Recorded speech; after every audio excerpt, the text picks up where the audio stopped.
Claire, thank you so much for being on the podcast. I've gotten to know you very recently through your writing and your work on LinkedIn, which is always so interesting and so original. You've Thank had you. this, you've had, I mean, it really is, and I'm really grateful that you've joined this conversation. And you've had a very interesting career. I mean, it's been very dynamic. You've been all over the world. You've led pricing across different industries. You've taught pricing.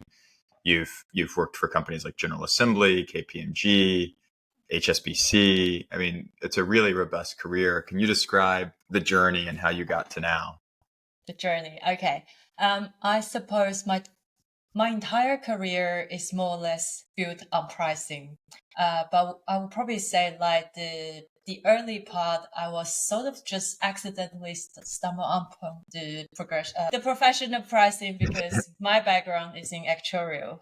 So there's really just two paths for an actuary. You either do pricing or you do valuation.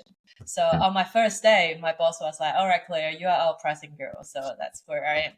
But I appreciated this sort of like, I suppose my boss probably had a hunch that I would be good for pricing, because I felt like my early days as a pricing actuary working for the insurance companies has really built up a strong technical foundation. And, as you know, like pricing, we do a lot of financial modelings and all that. So that skill set has definitely been quite important for me to carry on to take for the rest of my career.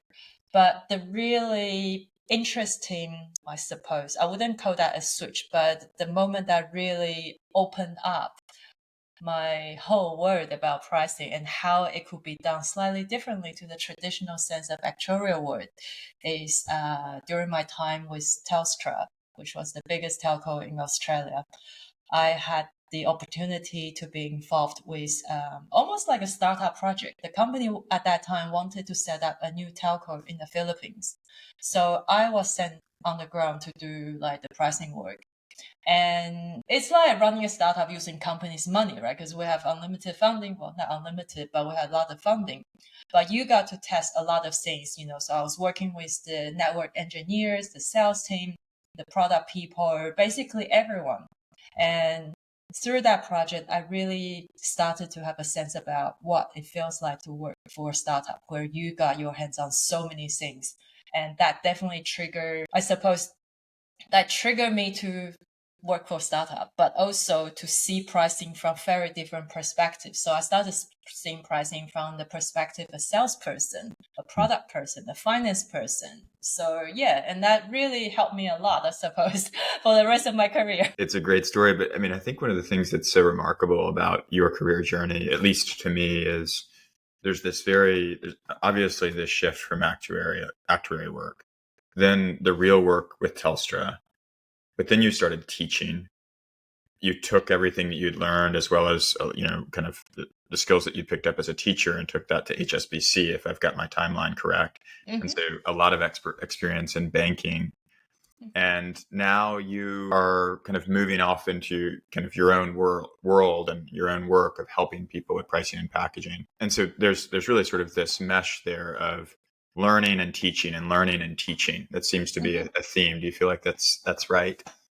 Yeah, I think that's a very good summary. I mean, I guess I've always enjoyed teaching, and I see teaching as a way to help myself to learn. So, I first had a sense of teaching when I started. So actually, my background is in medical sciences. My undergrad was in medical sciences, but I did a postgraduate study in actuarial, and I remember economics being one of the first subject, like compulsory subject you have to do.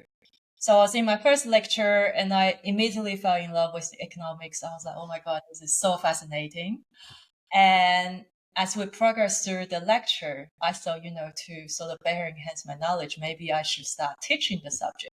So I asked the lecturer whether it would be okay for him to let me lead a couple of tutorial classes for the next semester.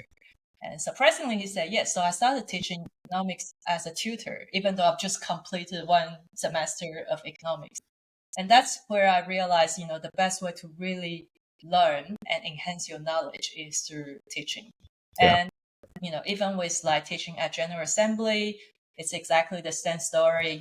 I felt like I had a solid understanding of how pricing works, but it's through that teaching experiences, like the students sometimes ask me questions I've never thought about before. And I just kind of like continue with this, when I wanted to, there's, it's funny you asked this because I just had a crazy story. I can code, like, because my early part of my career, I did a lot of coding, but we use a lot of SQL and SAS. But when I started working in Telstra, I realized Python became like, the cool coding language, but I didn't know how to code in Python. So I thought, you know what, the best way to learn this is I'm just gonna teach a class in Python.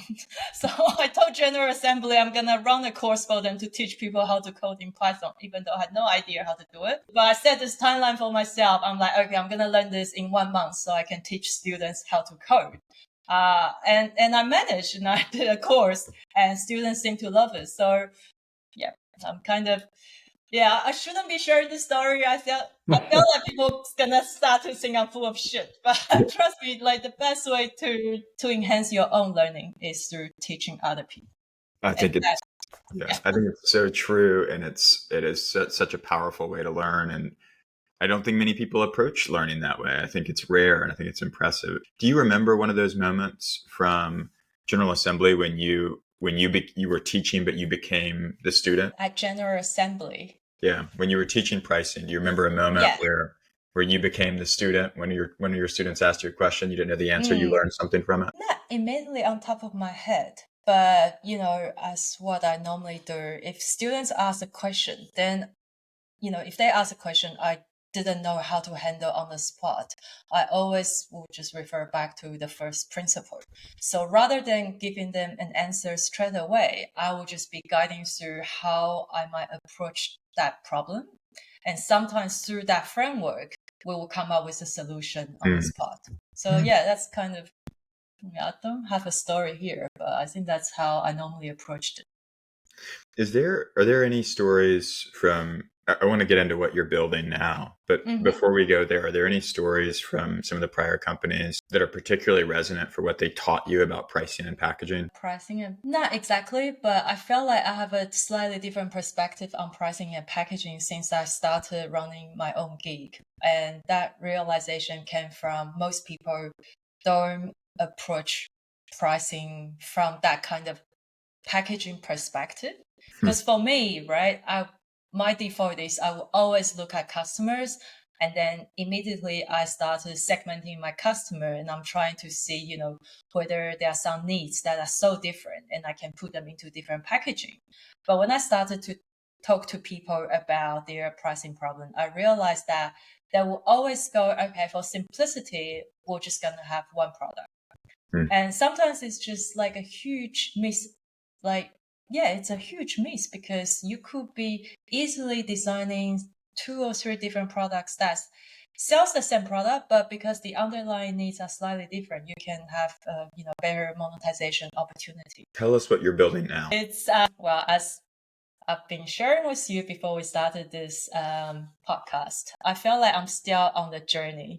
So initially, my idea was quite simple. I'm just going to be like a freelance pricing consultant because pricing has been what I've been doing for the past like 20 years. But as I started on this journey and as I started talking to more people, I realized that most people just don't know what pricing really is. And I guess, we as pricing professionals are to be blamed because we don't really advertise ourselves. We don't really build our personal branding. And as a result, no one knows what we do. And I don't know why. Why are you laughing? Is that you agree or? I agree. I mean, and sometimes at our company, we've joked like there's this pricing priesthood, like, there's the priesthood and only a small few have access to the information and everybody else doesn't really know or doesn't have access to it easily. And one of the things that we hope to do is break down that priesthood a little bit, but make these tools widely accessible. Yeah, exactly. And that's kind of, what gives me the idea. What I've been spending more of my time doing now is on communication, because I feel like, we really need to put ourselves out there to tell the world about what pricing really is and to share more about what we do so that people have a better understanding of what pricing really is. Because there's just a huge unawareness out there. Like the LinkedIn post I put today was from a conversation. Well, actually, a friend shared this with me. We're in the same private group. And someone was saying that, like I have some problem with my product. I want to raise price, but I don't really know how to do that without losing customers. So this other guy suggested that he should talk to me because, I work in pricing. So this guy was like, no, but we don't have a pricing problem. My problem is more about like losing customers and raising prices. So I was like, okay, if that is not a pricing problem, then what is a pricing problem? But you are laughing now, but I see this so often, like, and maybe because I'm so in my own bubble, right? I see most problems in business as pricing problems, but most people don't think like me. And so there's definitely a bit of gap that we need to bridge. Okay, well, that gets straight to one of the questions I did want to ask you, and I'm using this word purposefully, but I'm curious about common misconceptions that you see about pricing and packaging. Less mistakes, more misconceptions. Number one, people think that pricing is something that they need when they have a product or when they are ready to go to market. Whereas, pricing really is something that you need to start thinking about from the start, when you have a concept about building a product, because then through the pricing process, it will help you to determine whether this product you're trying to build has monetization power. And if it doesn't, then, you might want to reconsider whether you still want to go down the path of building that product. And I feel like, even with organizations like where I used to work, people would have something ready and then they come to us and saying that, hey, we have this product, like, how should we price this? How should we go to market? And it's already too late. And I'm talking about, like international companies, right? This is not even startup or coming from someone who doesn't have an idea of what pricing is. And that sort of suggests to you like how prevalent this issue is, like how misunderstood pricing as a discipline really is. Well, just to underline that, I mean, you're saying, hey, there are major Fortune 500 corporations who are making this mistake where pricing is an afterthought. And the same is true of startups where like you have an idea, but you don't seek to validate whether there's a market that would pay for that idea. And you go build for a couple of years and you find that nobody will pay for it. Exactly. Are there any other misconceptions that feel as prevalent or as important, or is that the most important? To me, pricing has to start at the same time as product concept. It's probably number one. Other problems, there are a lot, like, for example, like raising prices. I feel like people fear about increasing their prices. But a lot of the time, this is something that I'll always say to people. Raising prices serves multiple purposes, not just of generating more revenue. It can also help you to get rid of some customers that's probably not worth having. Because again, back in my days in insurance, we have this concept of bad risk. Bad risk basically means that you issue an insurance policy, but the customers are not profitable. So in some cases, you are actually better off not keeping those customers. And the way to not keep those customers is by increasing your prices so that they will go to competitors and not come to you.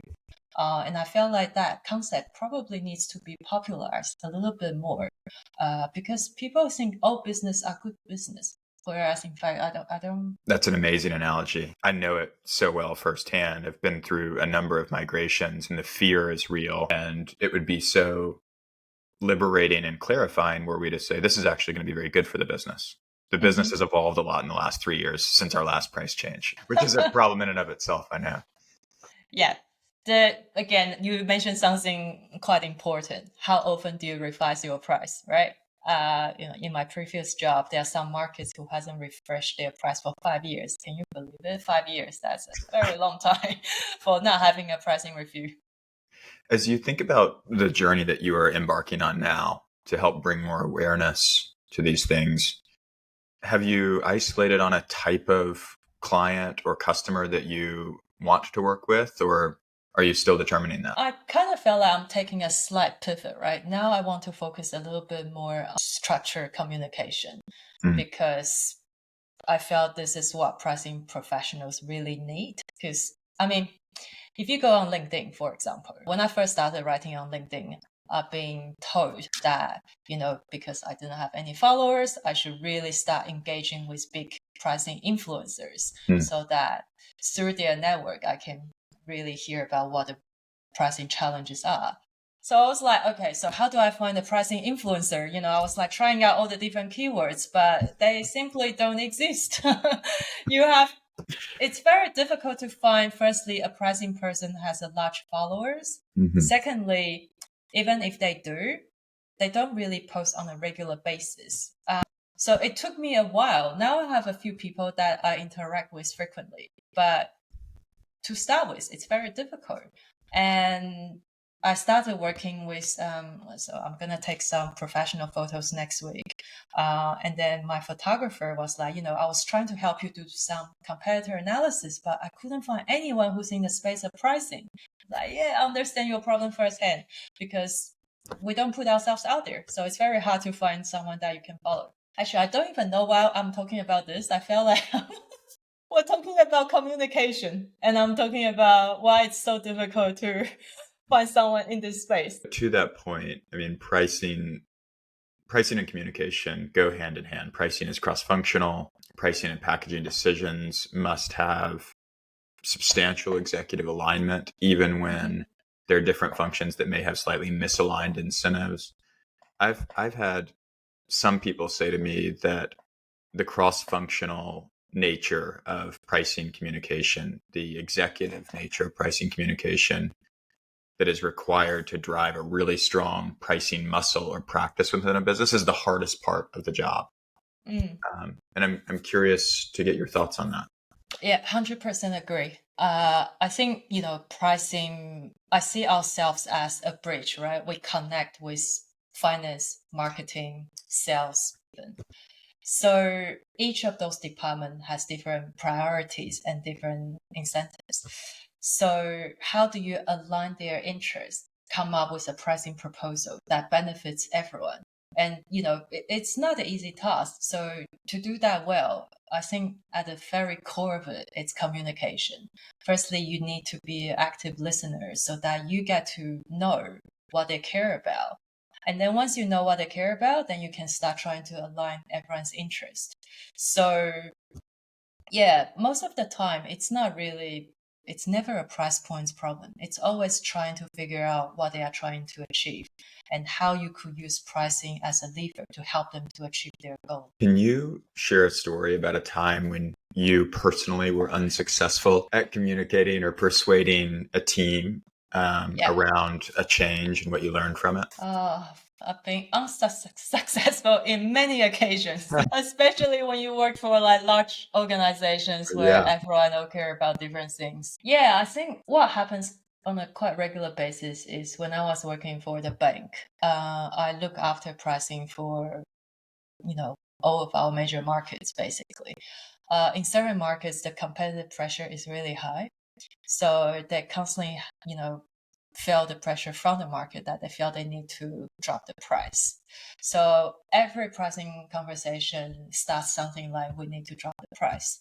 And many times we try to push back because, once you start dropping the price, there's really one way to go, which is going down. And once you're there, there's really just not much of a margin for everyone to share. Sometimes we succeeded by saying that actually you don't have a price point problem. You have a communication problem. Your customers don't really understand that actually we are not that more expensive than our competitor. And even if we are, there's a good reason for it. But we're not always successful in that front. Sometimes we are being pushed in a position where we have to say, okay, we understand you also have a lot of pressure from your salespeople. Maybe we need to revise the price points here and there. So I wouldn't say every conversation is, successful, but we try our best to sort of look after the margin. Yeah, it's a great example. What about tools that you've picked up, to become a better communicator, a more persuasive communicator? Are there any that come to mind? Well, we kind of discussed about the book, The Pyramid Principle, Yeah, love for that one. me, yeah, that's really for me the Bible. And and I love it because it really highlights how important having a good foundation is. And to me, the foundation here is always be clear about what problem you are trying to solve. Mhm. So that when you talk to your stakeholders, you can always present the solution. So I would say for me, in terms of tool, that's probably a good tool to have. Just always have this structure framework, because most of the time people come to us, but they don't necessarily have a clear problem statement in their head, right? So it is through this conversation and discussion we help them to uncover what the real problem is. Yeah. And once we're there, then it's much easier to come up with a solution rather than just like, attributing every problem as a price point problem. I think having a structured framework to define the problem statement is very important. Yeah. And you're describing Barbara Mento's pyramid principle.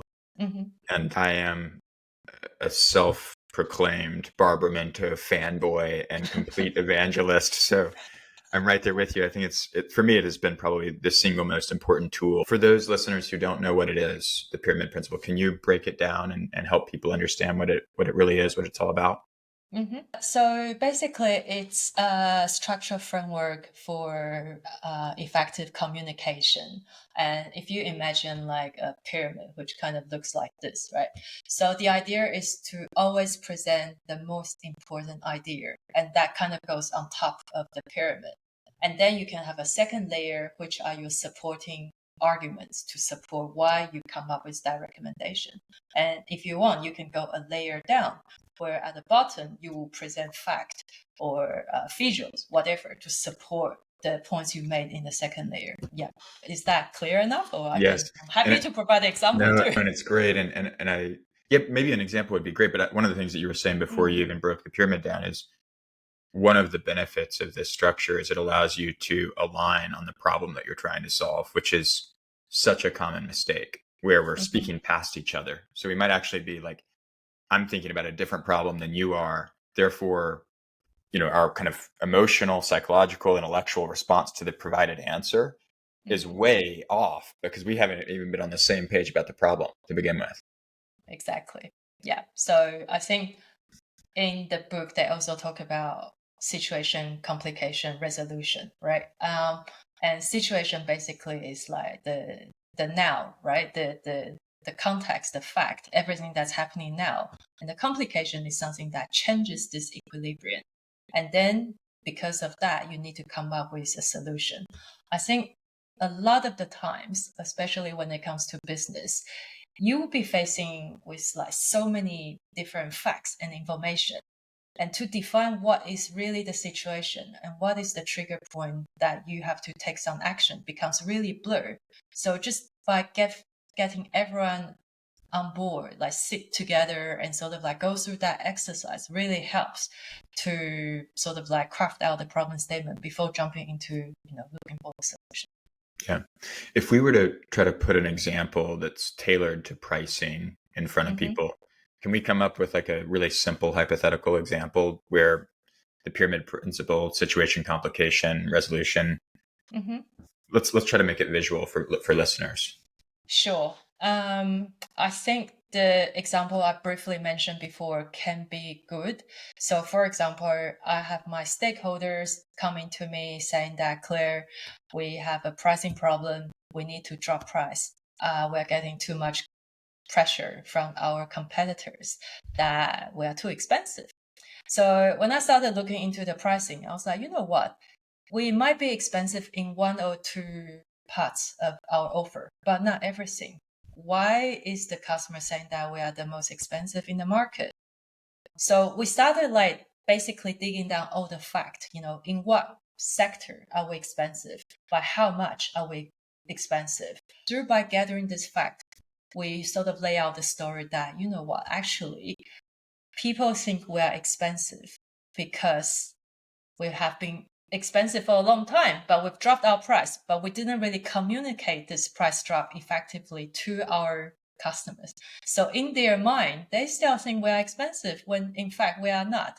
So just by simply listing out all the facts, you have something very concrete to present to your stakeholders.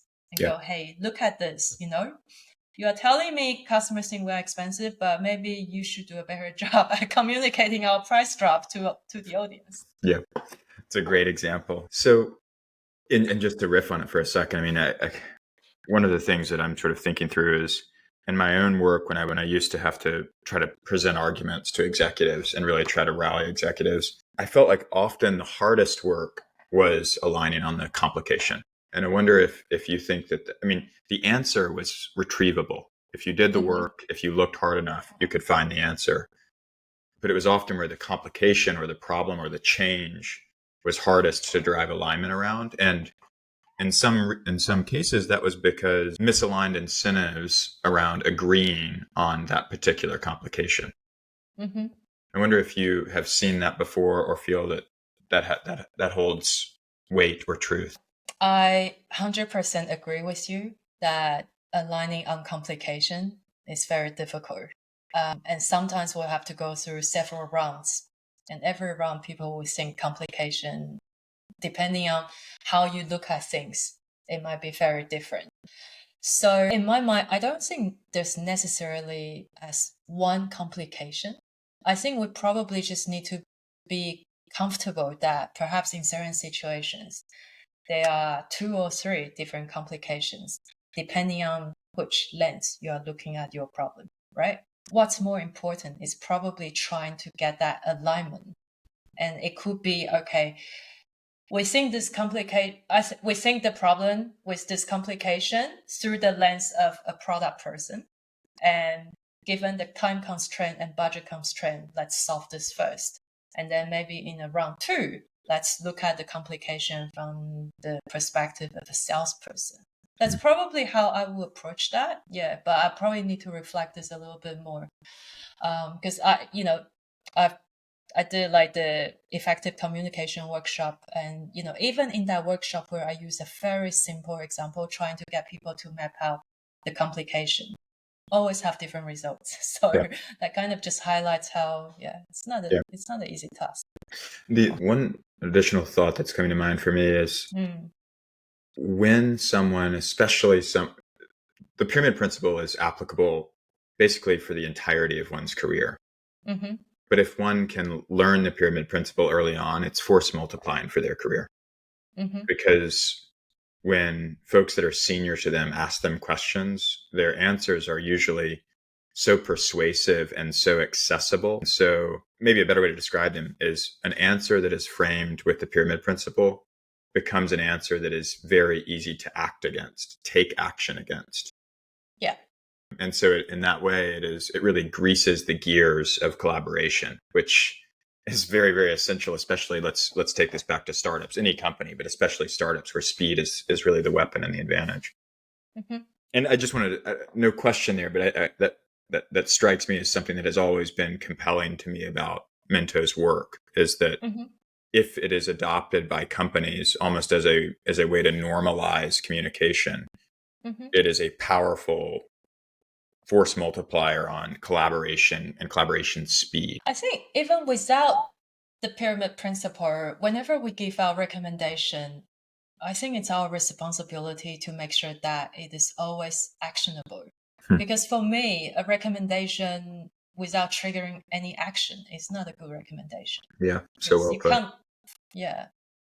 I want to ask you one more question about communication, and thank you so much for this time. I know you have to jump soon. Communication in the context of, let's say for lack of a better word, compelling teams to be bold or compelling investors to take risk can often take one of 2 lanes.